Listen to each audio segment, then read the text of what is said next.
Good evening and thanks for joining us. If there is any doubt about the barbarity of the Islamist fighters waging war in Iraq and Syria, it was erased today. Another hostage has been beheaded.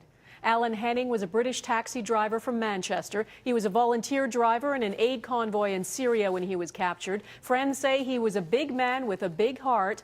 And now a video has surfaced that, like the others, shows him being beheaded. He is the fourth Western hostage to die this way. They, plus the thousands of Iraqis and Syrians who have been brutally killed, are the reason the world is responding. Today, the Prime Minister unveiled Canada's plan, calling the ISIS fighters in Iraq a threat to all of us. Vashi Kapelos reports on Canada's mission to Iraq. We Canadians do not stand on the sidelines. And with that, Prime Minister Stephen Harper made a case for going to war in Iraq. As a government, we know our ultimate responsibility is to protect Canadians and to defend our citizens from those who would do harm to us. Harper introduced a motion that will be voted on next week. The plan? To take on a combat role, joining allies like Britain and Australia in the U.S.-led air assault against Islamic rebels.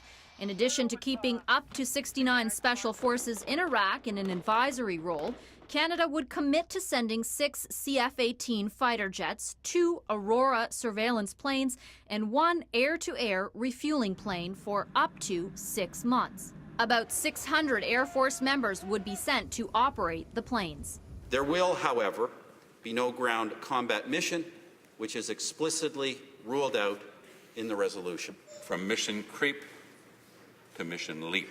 The opposition won't support the motion. The NDP says Canada's role should be limited to providing humanitarian assistance. The tragedy in Iraq and Syria will not end with another Western-led invasion in that region.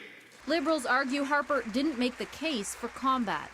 The fact remains, this Prime Minister has not been upfront with Canadians about his plans. And there are still questions. Will the mission really last just 6 months, and what will it cost? Critics say the jets are aging, but the commander of the Canadian Air Force said today he's completely confident in the aircraft.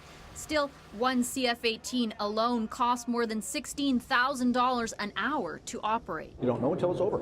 You get in to do a job. Retired Colonel Paul Millett, who now advises the Green Party, wants to know what the rules of engagement are and what the post-war plan is.